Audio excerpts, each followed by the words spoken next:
Alors bonjour à tous, je vous souhaite la bienvenue au webinaire de China Brain Consulting sur la nouvelle loi chinoise anti-espionnage. Alors cette loi, elle est entrée en vigueur le 1er juillet 2023 et évidemment, elle a suscité beaucoup d'agitement et de nervosité parmi les entreprises étrangères qui opèrent actuellement en Chine. On a aussi de plus en plus d'articles de la presse internationale qui émergent à propos de cette nouvelle loi. Alors nous, China Brain Consulting, on est une société de conseil internationale qui s'est concentrée sur la protection de la propriété intellectuelle, la protection du savoir-faire et sur la cybersécurité, la protection des données en rapport avec la Chine et l'Asie. Et donc notamment, parmi tout ça, on a la conformité informatique qui est un sujet aussi très important. Nos clients sont généralement des grandes et moyennes entreprises de marques européennes de renom issus de différents secteurs assez variés, mais principalement dans le domaine du B2B. Je m'appelle Tiffaine Destève, je suis actuellement stagiaire chez China Brain Consulting et aujourd'hui je vais vous guider à travers ce webinaire. Alors, premièrement, l'image qu'on voit là sur la première diapositive, en fait, elle nous montre une descente de police dans les locaux de Capvision, qui est une société de conseil américaine qui collecte des informations en Chine pour le compte d'entreprises étrangères. Alors, qu'est-ce qui s'est passé? Euh, Ils ont pourtant pas fait de recherche sur des secrets militaires ou les ont transmis à l'étranger. Ils n'ont pas fait quelque chose de cette envergure. Capvision a par exemple en fait collecté des coûts de production, des marges bénéficiaires, des bénéfices, donc c'est-à-dire des données de gestion d'entreprise chinoise pertinentes pour la concurrence, et ils l'ont un peu fait par des moyens déloyaux.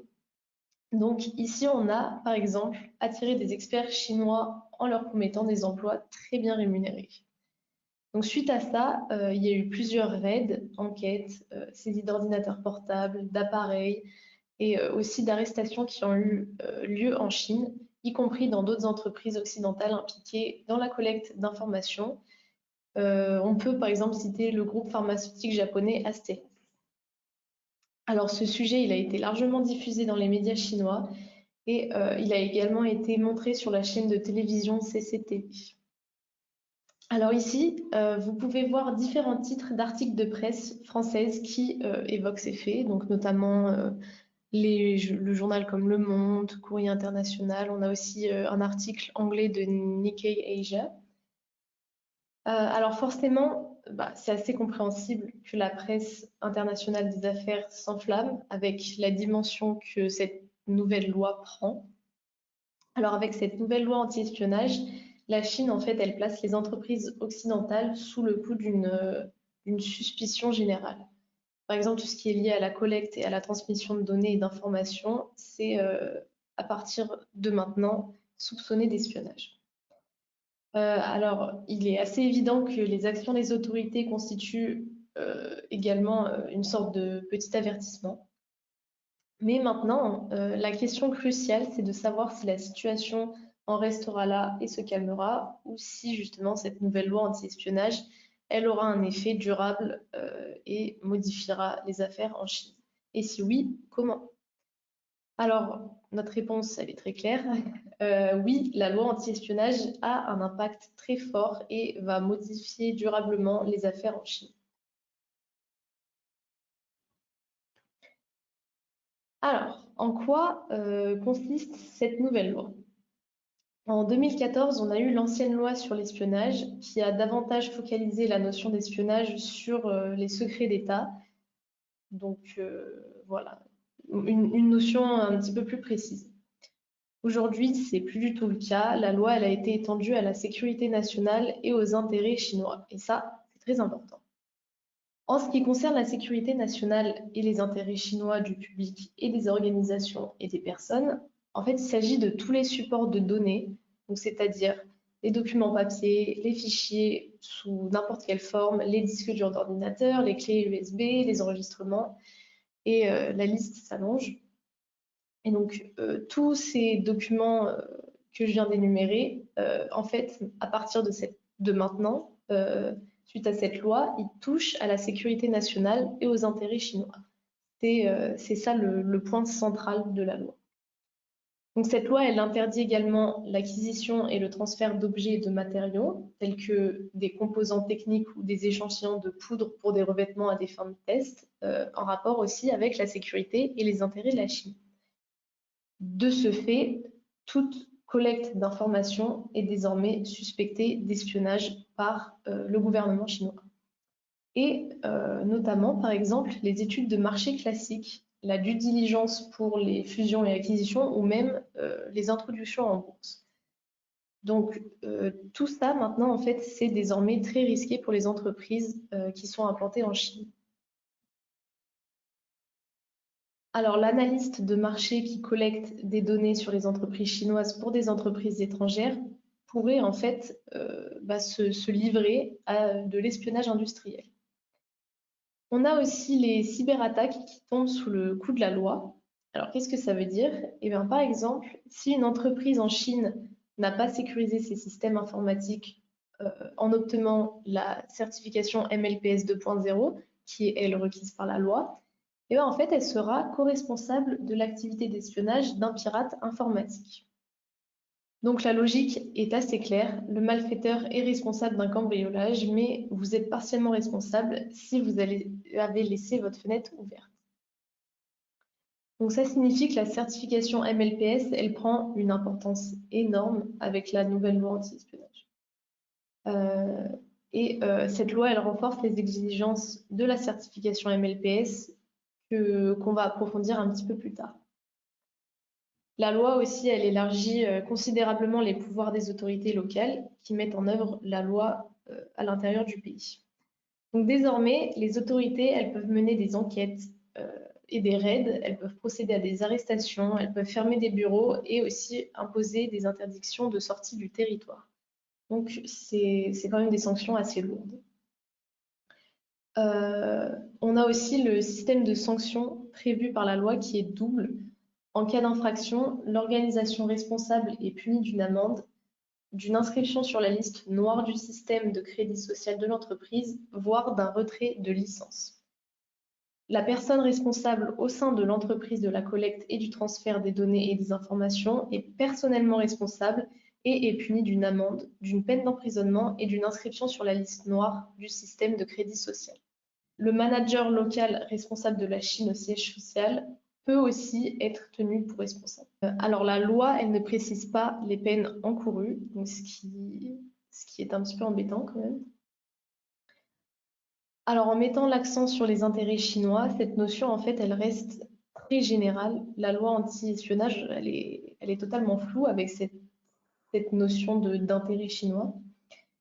Et donc, c'est la principale critique que les entreprises elles adressent à cette loi. En fait, elle entraîne une énorme insécurité juridique pour les entreprises.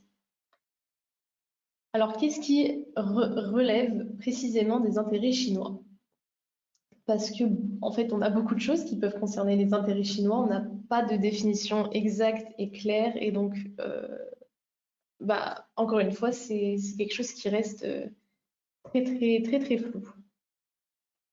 Alors, les autorités locales sont compétentes pour l'interprétation de la loi, donc c'est-à-dire que ça laisse la porte ouverte à l'arbitraire ou même à l'excès de zèle de la part des fonctionnaires. Donc ça aussi, c'est plutôt dangereux. Alors maintenant, on va jeter un coup d'œil au texte de la loi. Donc ici, on a une version française qui a été traduite de la version anglaise. Alors dès le premier paragraphe du premier chapitre, on a l'accent qui est mis sur les intérêts chinois, les intérêts des personnes, des organisations et du public chinois, en plus de la sécurité nationale. Donc cette mise en avant des intérêts, elle se répète sans cesse dans le texte. À chaque fois qu'on a le texte qui est en gras, en fait, ça parle des intérêts, de ces fameux intérêts chinois. Alors ces dernières années, les lois chinoises en matière de sécurité se sont considérablement renforcées. D'ailleurs, aujourd'hui, on parle d'une securitization of everything. La Chine, en fait, elle tend un filet de sécurité aux mailles très très serrées sur l'ensemble de son économie. Et donc, on a presque plus de failles en fait en Chine. Alors en revanche, la National Security Law de 2015, elle n'a pas posé problème. Elle a concerné aucune entreprise de notre clientèle, elle a pratiquement touché personne. Cette loi, on va l'appeler la NSL pour aller plus vite.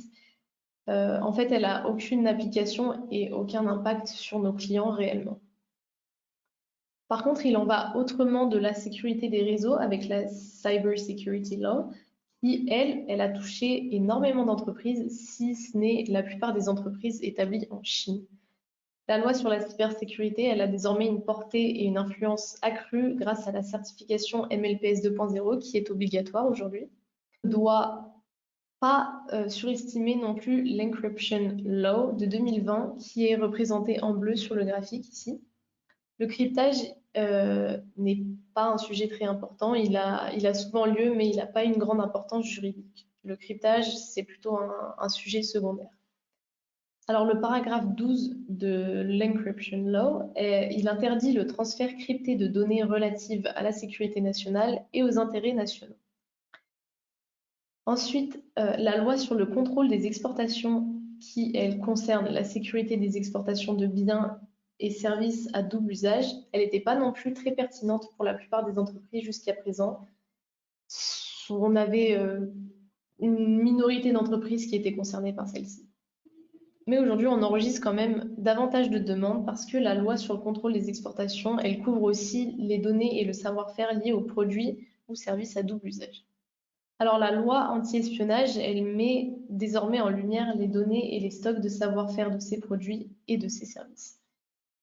Avec la Data Security Law et la Personal Information Protection Law, la portée, le champ d'application et l'impact sur les entreprises en Chine augmente encore plus en fait. Et donc forcément le risque pour les entreprises, il augmente aussi considérablement. Et en fait, toutes ces lois, elles ont un impact important dans la plupart des entreprises aujourd'hui qui sont implantées en Chine.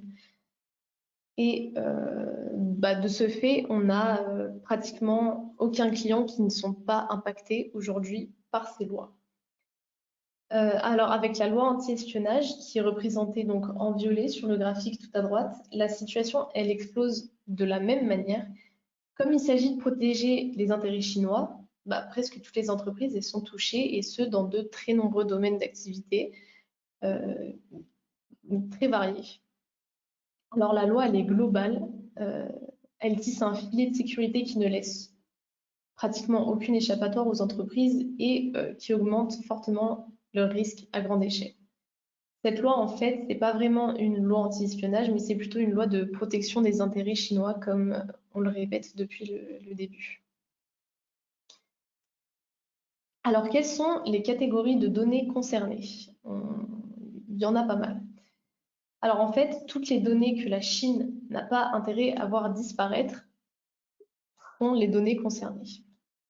Donc, il s'agit essentiellement de données économiques et techniques relatives à la concurrence des entreprises, des industries et des marchés chinois. Par exemple, on a la structure de l'actionnariat, les rapports de propriété, les bilans, les affiliations, les réseaux d'entreprises, les contrats, la réputation, etc. On voit la liste sur la diapositive. Le complexe sensible de la propriété intellectuelle y joue bien entendu un rôle important, tout comme le savoir-faire technique qui relève juridiquement de la catégorie des secrets commerciaux. Donc, il s'agit par exemple de données sur les coûts des recettes, des formules, des données sur le processus ou des plans de dosage. En bref, en global, des données importantes pour la concurrence. Et la Chine, elle ne souhaite pas que ces données quittent le pays. Donc, un exemple assez simple tiré de la pratique, on peut dire une entreprise pharmaceutique étrangère active en Chine ne peut plus envoyer facilement à son siège ses nombreuses données sensibles de tests de citoyens chinois pour un nouveau médicament en projet en raison de la nouvelle loi anti-espionnage. Donc, l'entreprise n'obtient pas l'autorisation pour le transfert de données ou n'ose même pas en faire la demande. Et donc, ça signifie que l'introduction de ce nouveau médicament occidental sur le marché chinois est retardée. Et donc, les entreprises pharmaceutiques chinoises, là, elles bénéficient d'un avantage concurrentiel parce qu'elles peuvent mettre plus rapidement le médicament sur le marché. Voilà, étant donné que l'entreprise pharmaceutique occidentale, elle est bloquée à cause de la nouvelle loi, eh ben ça donne évidemment un avantage énorme aux entreprises chinoises sur le marché. Alors, évidemment, c'est le contexte de cette loi et des autres lois aussi sur la protection des données qui compte. On doit toujours replacer les lois dans leur contexte pour essayer de comprendre leur intention et leur but. Il y a certes un effet de désencombrement, mais le désencombrement, c'est pas l'objectif réel du gouvernement chinois ici. Avec cette loi, en fait, la Chine, elle ne veut pas se découpler davantage de l'Occident. Son objectif plutôt, en fait, c'est de mettre en œuvre la stratégie de la double circulation et d'assurer et de soutenir la spirale ascendante dynamique du développement du pays voulu par la politique. Donc là, vous voyez sur la diapositive le système de double circulation. Et donc, en fait, il s'agira à l'avenir de renforcer le marché intérieur et de mettre à niveau l'industrie chinoise. Cette loi, en fait, elle sert uniquement à la Chine. Alors, grâce à cette loi également, l'innovation elle sera encouragée et les avantages concurrentiels ils seront renforcés. Et donc là, on aura une autonomie chinoise qui sera accrue. Les entreprises chinoises elles seront soutenues et les entreprises étrangères elles seront sélectionnées. La Chine, en fait, ici, elle veut séparer le bon grain de l'ivraie, entre guillemets. Alors, les entreprises étrangères qui veulent seulement gagner de l'argent et concurrencer les entreprises chinoises, mais qui ne contribuent pas du tout au développement du pays ou qui nuisent même à ce développement, eh ben, elles ne sont pas du tout les bienvenues dans le pays. Et donc, dans ce cas-là, il est logique d'empêcher la fuite des données, des informations et des connaissances aussi. Et donc ici, c'est le contexte politique et économique des nouvelles lois qui interagissent. Alors cependant, l'afflux de données en provenance de l'étranger reste souhaitable. Pourquoi? Pour poursuivre son développement, la Chine elle a besoin de données, elle a besoin d'informations et évidemment elle a besoin des savoir-faire occidentaux, en particulier dans les domaines des technologies de pointe d'avenir, les domaines stratégiques. Celles-ci ne sont disponibles que de manière limitée en raison des blocages et des stratégies de confinement croissant dues à la géopolitique. Pareil, encore une fois, c'est lié au contexte. Donc avec cette nouvelle loi, les entreprises occidentales elles sont exposées à un risque accru de perdre un savoir-faire important pour la concurrence. En fait, avec cette loi, elles doivent dévoiler des données, des informations et des connaissances lors des enquêtes et des contrôles dans le cadre de cette nouvelle loi. Et donc là, à ce moment-là, on peut avoir énormément de transferts de technologie qui n'est pas souhaité par les entreprises qui subissent les contrôles. C'est un peu le revers de la médaille. Au contre-espionnage chinois correspond une fuite indésirable de données et d'informations. Aussi, les autorités locales, elles ont les mains libres. Il n'existe pas encore de directive d'application pour la loi anti-espionnage. Donc là, les fonctionnaires, ils peuvent aussi développer une obéissance anticipée, surinterpréter la nouvelle loi nationale et être, dans ce cas-là, un peu trop dur, un peu trop strict et mettre en difficulté encore plus les entreprises.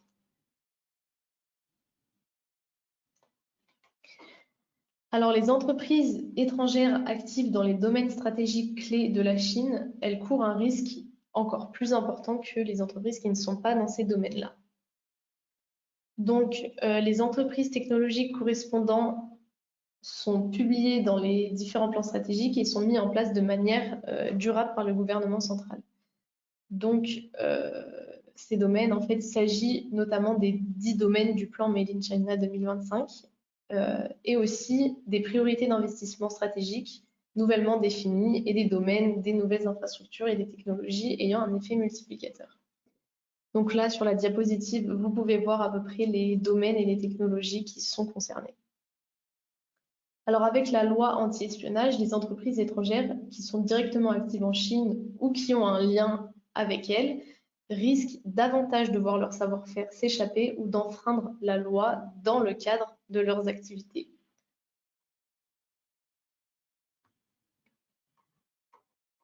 Donc on a aussi ces secteurs-là. Alors maintenant, on va examiner d'un petit peu plus près certains scénarios de risque possibles avec cette nouvelle loi.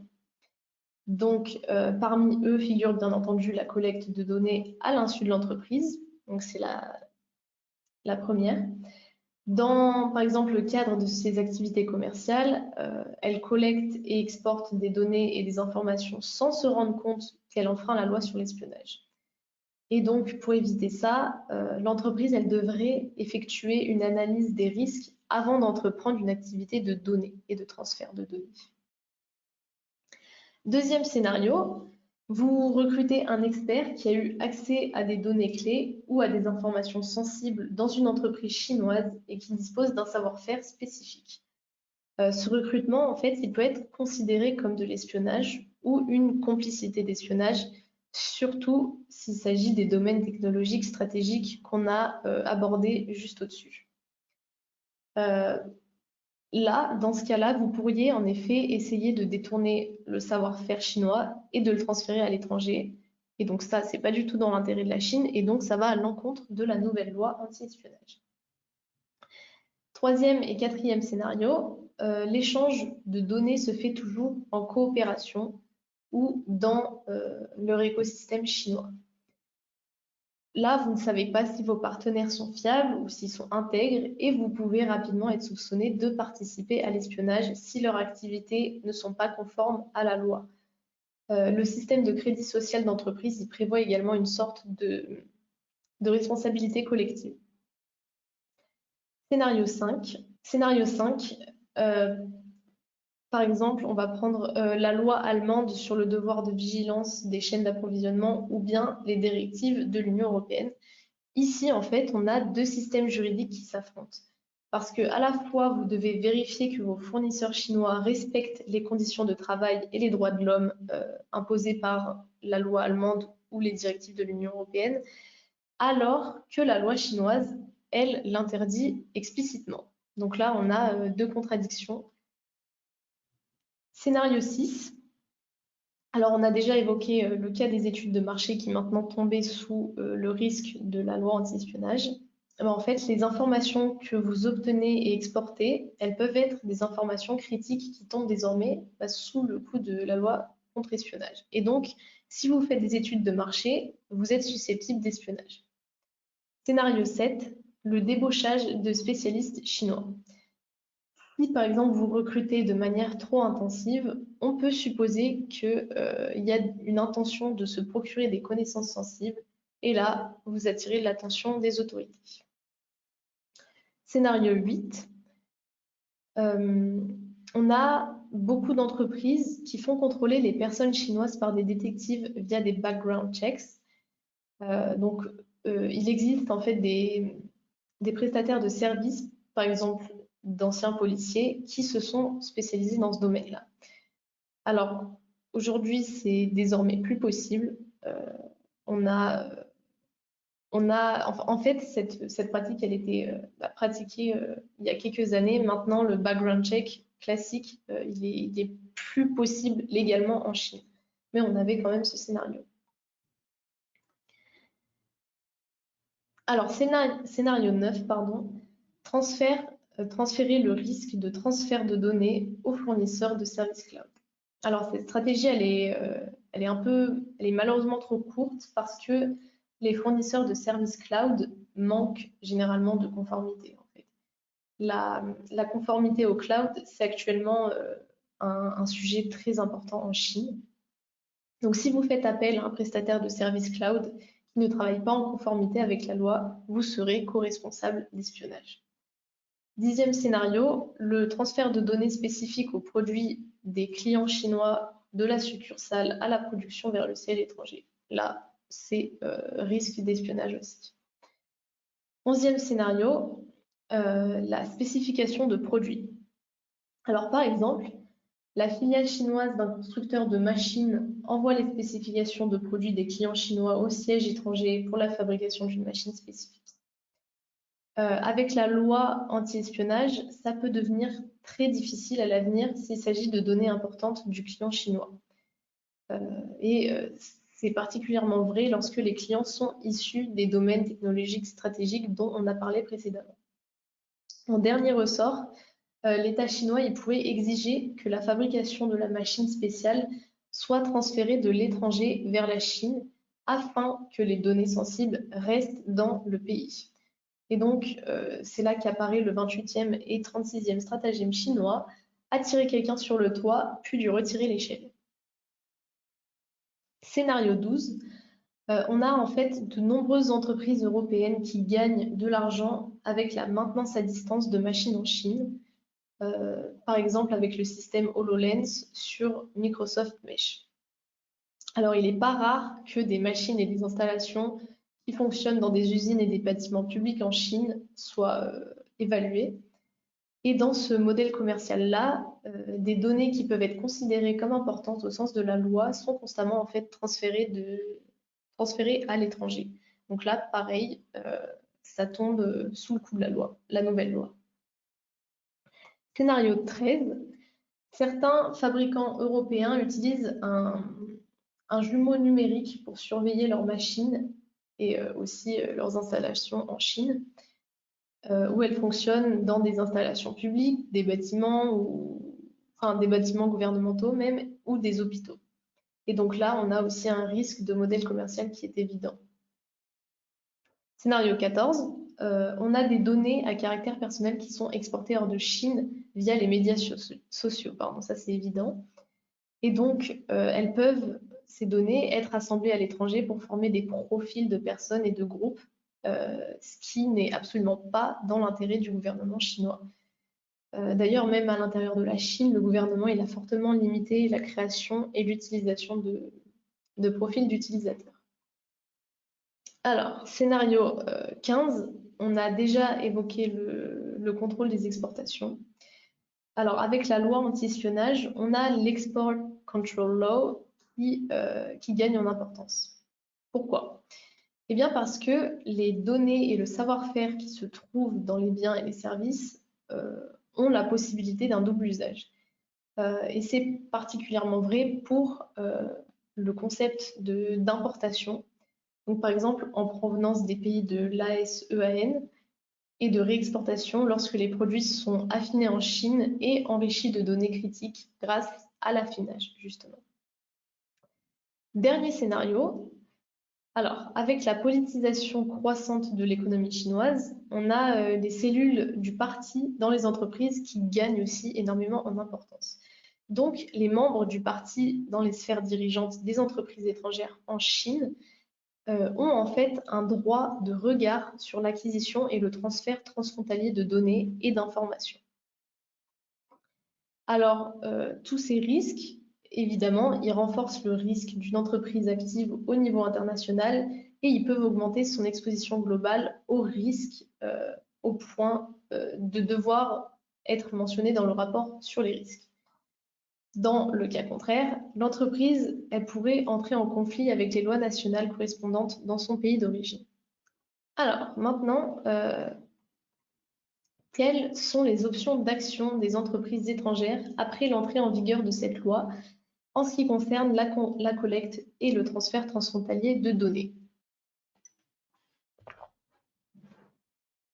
Alors, il existe différentes stratégies et mesures que les entreprises étrangères peuvent et d'ailleurs doivent prendre en charge, en Chine pour réagir à la nouvelle loi anti-espionnage.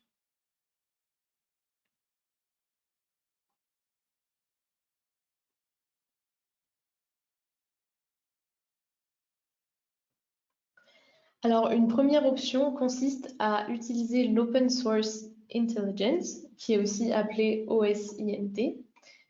Alors, cette approche, elle gagne en importance dans l'économie de l'information parce qu'il existe de nombreuses façons d'utiliser des sources d'information accessibles au public de manière tout à fait légale dans l'étendue et la profondeur d'Internet. Alors, dans cette approche, on travaille avec des outils chinois.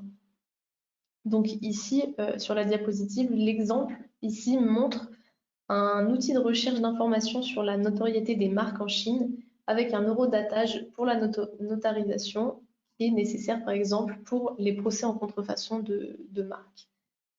Ces outils, forcément, ils ne sont pas gratuits et leur utilisation, elle nécessite un certain budget quand même.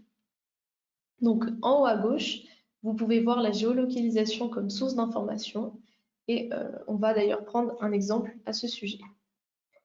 Donc, exemple, prenons les sportifs de haut niveau qui aiment souvent envoyer leurs données d'entraînement en temps réel sur Internet via leur montre bracelet numérique pour partager leur performance ou même se comparer à d'autres sportifs ou n'importe.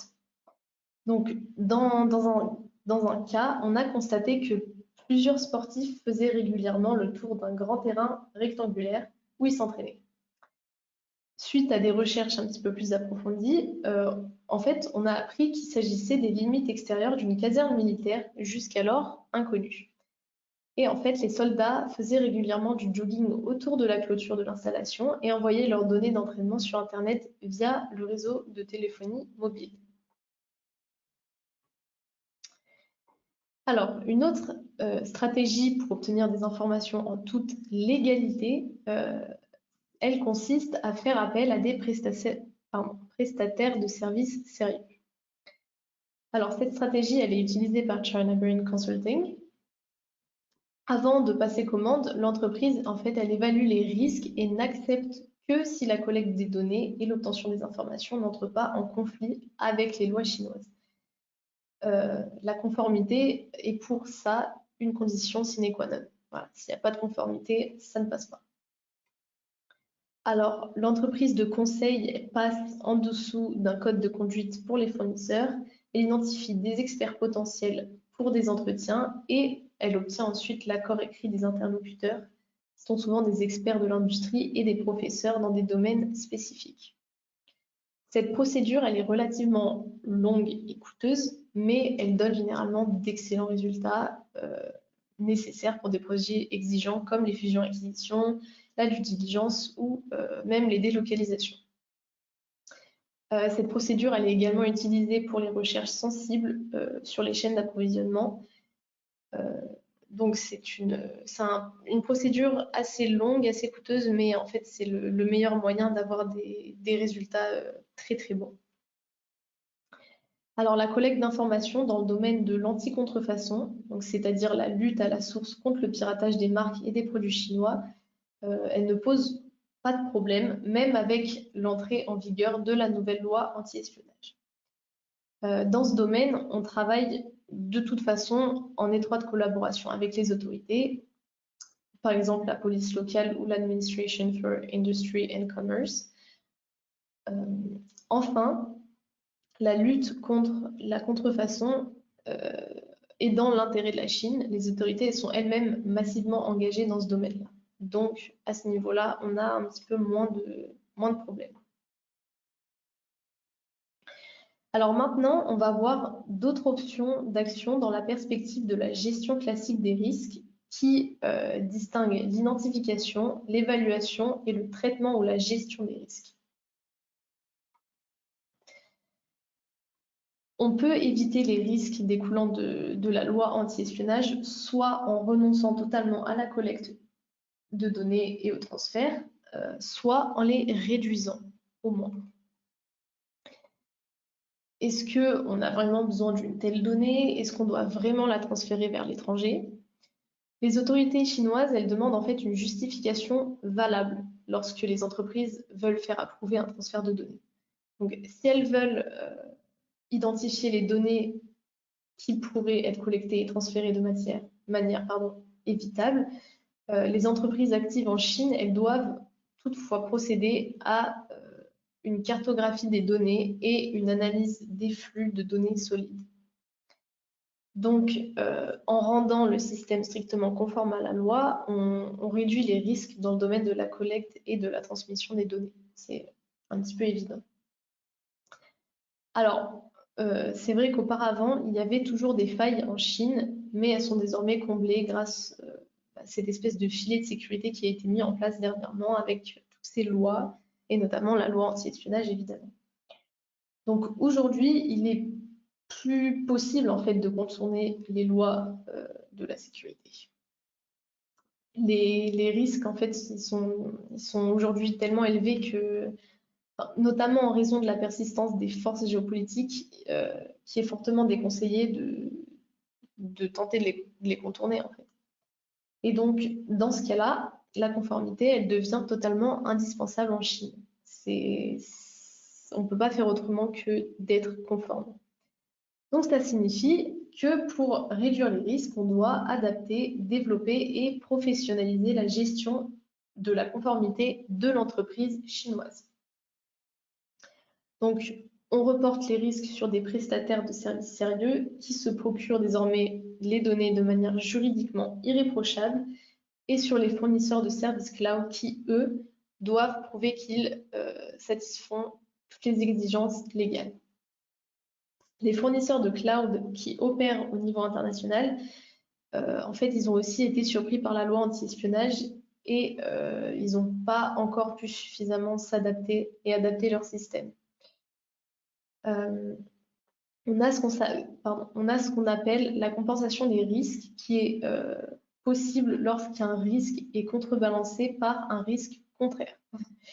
Le blocage de certaines données d'entreprise est dans l'intérêt de la sécurité chinoise, mais aussi dans l'intérêt du maintien de la croissance économique et de l'innovation.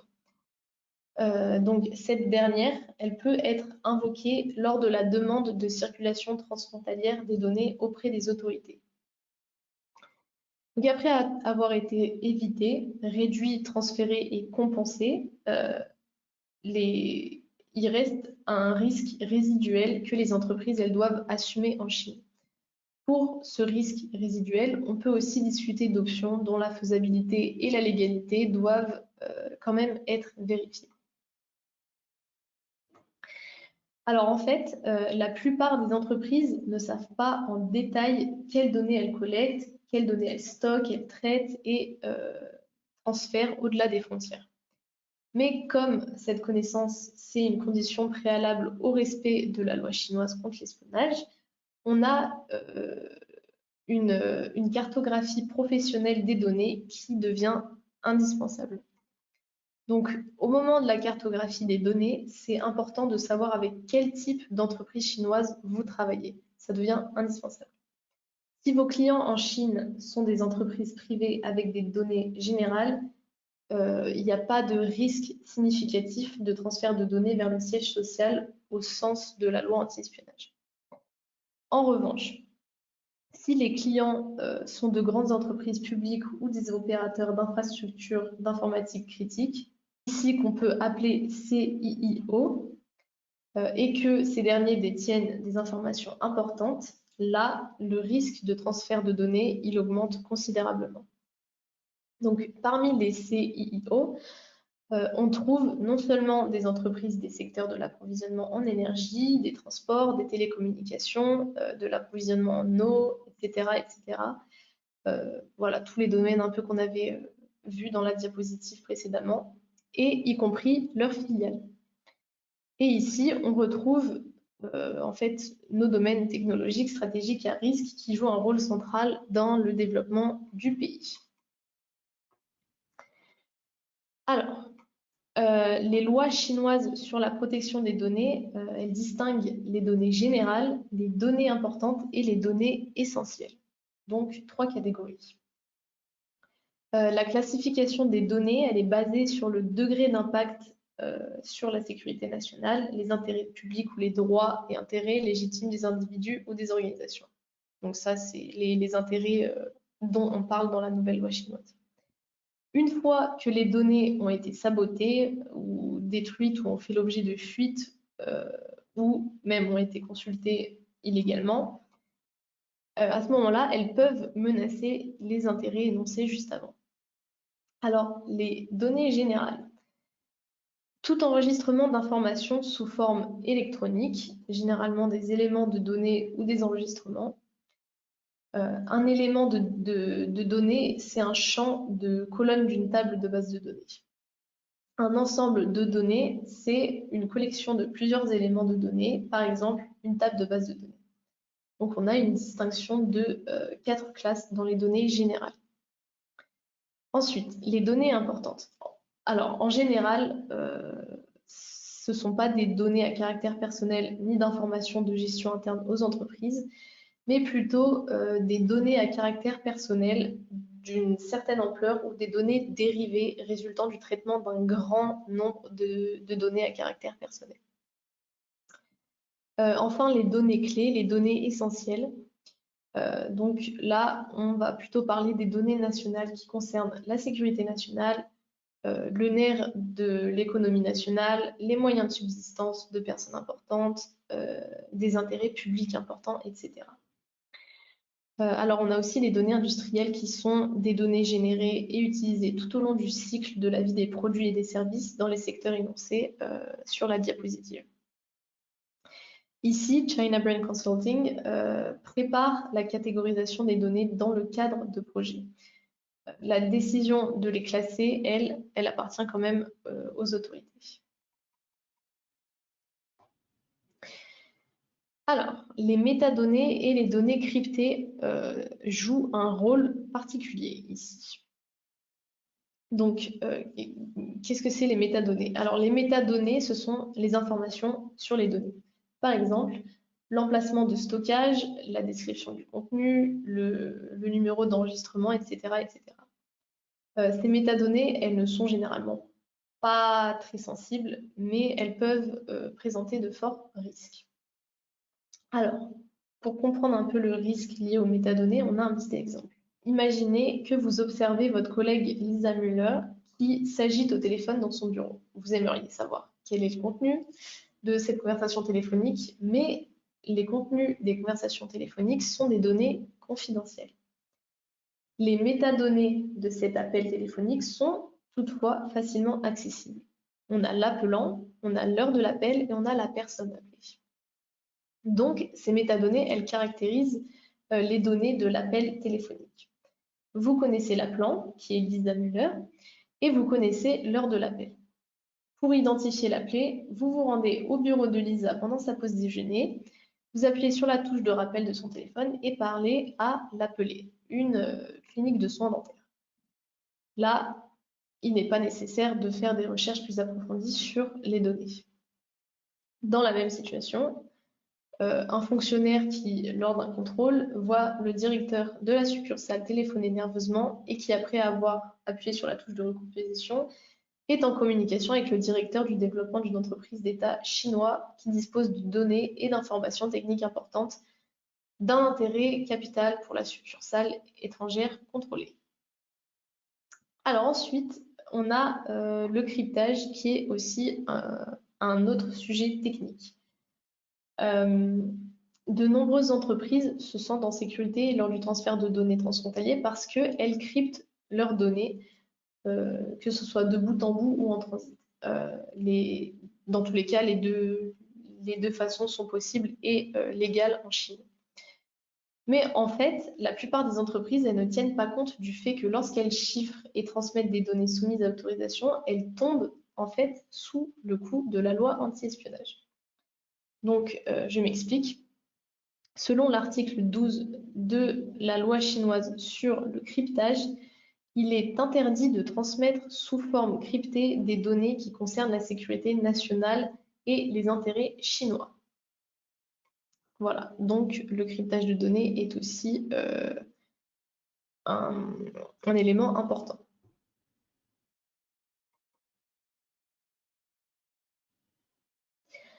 Alors, le data mapping doit permettre de cartographier le flux de données.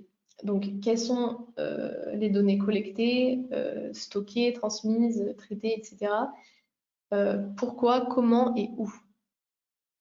Alors, le flux de données est représenté dans des diagrammes de flux de données détaillés que les autorités exigent par des clauses contractuelles standards pour le traitement des demandes de circulation transfrontalière des données.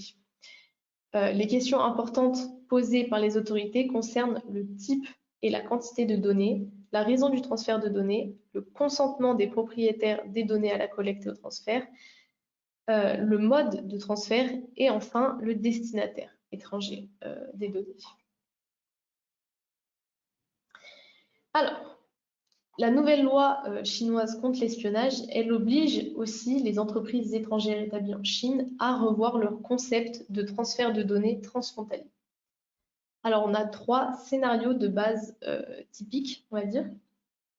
Alors, dans le type 1, la filiale chinoise transmet des données par email, FTP ou un SharePoint directement au siège, aux clients ou aux autorités à l'étranger. Du point de vue chinois, là, il s'agit d'une exportation de données. Le type 2, lui, il est un petit peu plus complexe. Alors, si le siège social exploite des systèmes informatiques à l'étranger, par exemple un système CRM ou un système ERP, et que la base de données et le serveur se trouvent également en Europe, la filiale chinoise télécharge ces données sur ce système.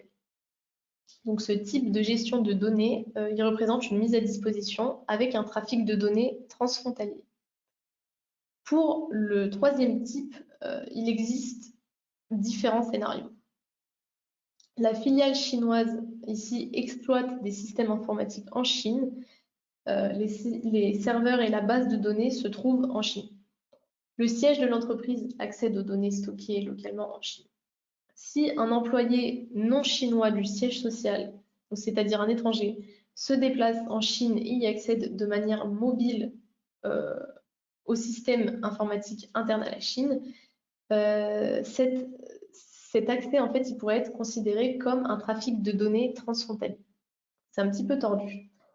Alors, ce scénario, il est quand même controversé dans le contexte de la Data Secure Law et de la Personal Information Protection Law. Dans tous les cas, la loi anti-espionnage, elle concerne le stockage, le traitement, la mise à disposition et la transmission de données. Ça, c'est certain. Alors, après la cartographie des données, les entreprises, elles savent si oui ou non leurs succursales ou filiales chinoises atteignent les niveaux critiques de transfert de données personnelles. Et ensuite, elles doivent se soumettre à une évaluation de sécurité rigoureuse par la Cyber Administration of China, la CAC. Alors, on a de nombreuses entreprises qui ont déjà fait cette demande d'évaluation de la sécurité, mais en fait, leur demande de transfert de données, il est généralement refusé dans tous les cas. Si l'entreprise, elle n'atteint pas les seuils déclencheurs de l'évaluation de la sécurité, elle pourra, à l'avenir, demander une certification de sécurité ou signer des clauses contractuelles standards avec le destinataire des données à l'étranger. En ce qui concerne la certification de sécurité, eh ben, en fait, les règles ne sont pas encore très claires. Une entreprise certifiée peut exporter ses données constantes pendant 3 ans sans autre contrôle des autorités, mais en fait, on ne sait pas encore auprès de quels organismes de test on peut faire la demande. Donc c'est autorisé, mais un petit peu caché. Alors, depuis le 1er juin 2023, on a des dispositions relatives aux clauses contractuelles standards pour l'exportation de données personnelles qui sont en vigueur. Cependant, les exigences de la procédure SCC ne sont pas forcément très évidentes à respecter, en fait. La condition préalable, c'est la réalisation d'un Personal Information Security Impact Assessment. Donc, le rapport doit être présenté à l'autorité locale, en fait. Dans ce cas-là, c'est très important de justifier de manière convaincante pourquoi les données, elles doivent être transférées. En outre, le demandeur, il doit décrire en détail les détails techniques du transfert. Et donc, il s'agit notamment des capacités de transmission, des adresses IP, des bandes passantes, etc., qui concernent les itinéraires et les connexions du flux de données transfrontalier de la Chine vers le destinataire. Alors, dans le MLPS 2.0, le rôle important des intérêts chinois, il est assez visible. Dans la sécurité nationale, en fait, elle ne joue pas un rôle, elle joue pas encore un rôle dans le niveau 1 et 2, mais les intérêts publics et les intérêts légitimes des citoyens et des organisations, si. Donc là, il faut faire attention, on a petite distinction.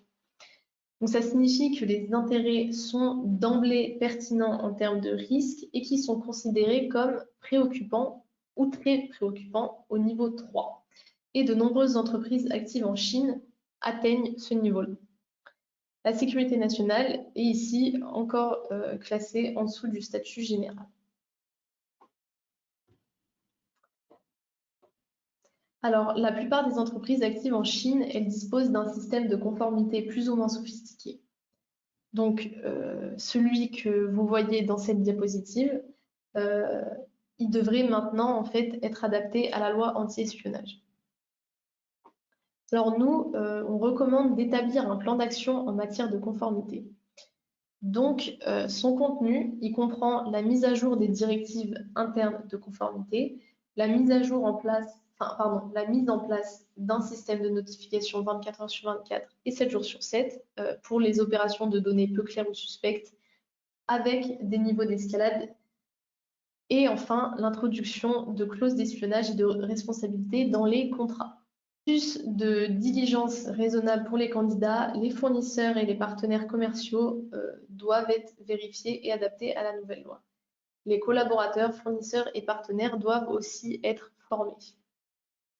Là, il est important de prioriser les mesures correctives pour des raisons de temps et de coût. Alors aujourd'hui, les exigences légales sont devenues tellement importantes en fait en Chine que l'introduction d'un système de gestion de la conformité assisté par ordinateur, c'est devenu rentable en fait. Alors je reviens sur la compensation des risques qui est en fait une stratégie exigeante et difficile.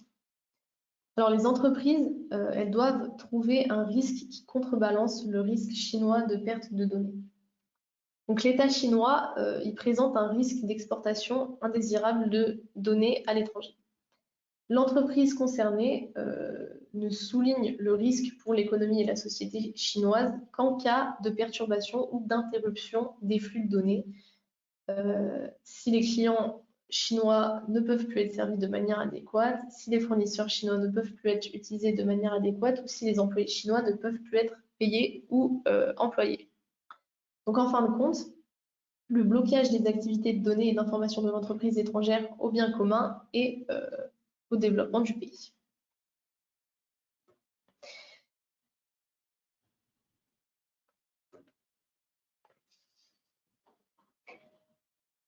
Alors, l'utilisation de systèmes informatiques dans différentes juridictions peut ouvrir de nouvelles possibilités. Alors, on devrait en fait examiner si on peut utiliser ou non un pays tiers pour le trafic de données transfrontalier. Donc, par exemple, Singapour, c'est un data hub très populaire et très lié à la Chine. Donc, le transfert de données de la Chine vers Singapour, il n'est pas aussi contrôlé que celui vers les États-Unis ou l'Europe. Alors, est-ce qu'on peut utiliser ce hub pour le transfert de données? Donc là, l'image dans la diapositive, elle montre un exemple de réalité virtuelle avec un jumeau virtuel d'une machine exploitée en Chine et surveillée et commandée par un siège en Allemagne. Donc ici, les données de commande pour les avatars, les données de communication et les données de la machine sont transférées.